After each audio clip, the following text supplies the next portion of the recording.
আসসালামু আলাইকুম, আমি ডক্টর আদনান। ওয়ালাইকুম সালাম স্যার, আপনাকে কে না চেনে sir?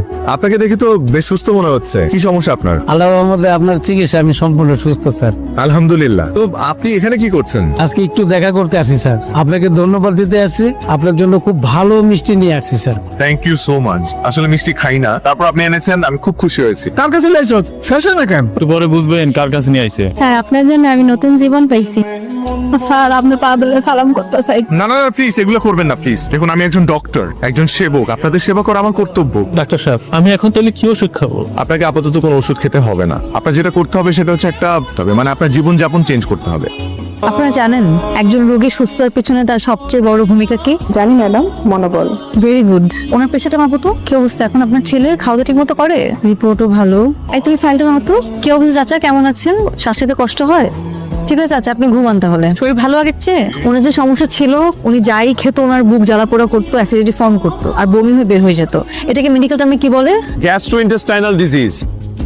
The clinical symptoms of this disease are abdominal pain, repeated diarrhea. আমার কথা তাহলে তোমার মনেও পড়ে? তোমার কি মনে হয় মনে পড়ে না? মনে পড়ে না। পেশেন্ট দেখতে আসছিলে নিশ্চয়ই, হুট করে আমার সাথে দেখা হয়ে গেল। তার মানে তুমি কি বলতে চাও, প্রফেশনাল লাইফের বাইরে আমার পার্সোনাল লাইফ বলে কিছু নেই? তোমার সাথে পরিচয় হওয়ার পর থেকে তো তাই দেখে আসছি। ম্যাডাম, তাহলে আমাদের প্রেম হলো কিভাবে বলেন তো? ভুলে গেছেন?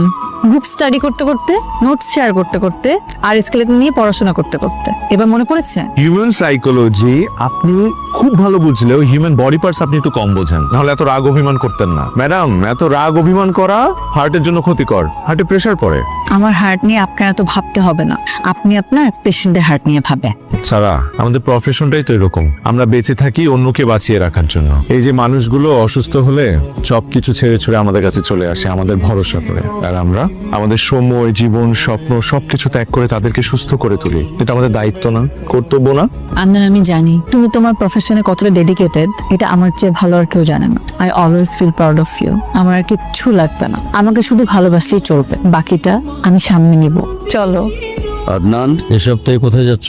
শিবপুর নামে এক থানায় যাচ্ছি। ওখানকার চিকিৎসা ব্যবস্থা নাকি খুবই খারাপ, ভালো ডাক্তার যায় না। হসপিটাল একটা আছে, ওটা না থাকার মতোই। মানুষজন নাকি খুব কষ্টে আছে। তোমার নিজের গ্রামের মানুষ তো আরো বেশি কষ্টে আছে। চিকিৎসার জন্য ওদেরকে শহরে যেতে হয়। অবহেলায় রোগ পুষে রেখে দিনকে দিন মারা যাচ্ছে। আর যেহেতু আমি ওই গ্রামের ছেলে, তারা আমাকে ফোন করে প্রায় বলে যে আমার ছেলে এত ভালো ডাক্তার, অথচ তাদের জন্য কিছু করছে না। বাবা, আমি তো মানুষ একটা, কত দিকে যাব?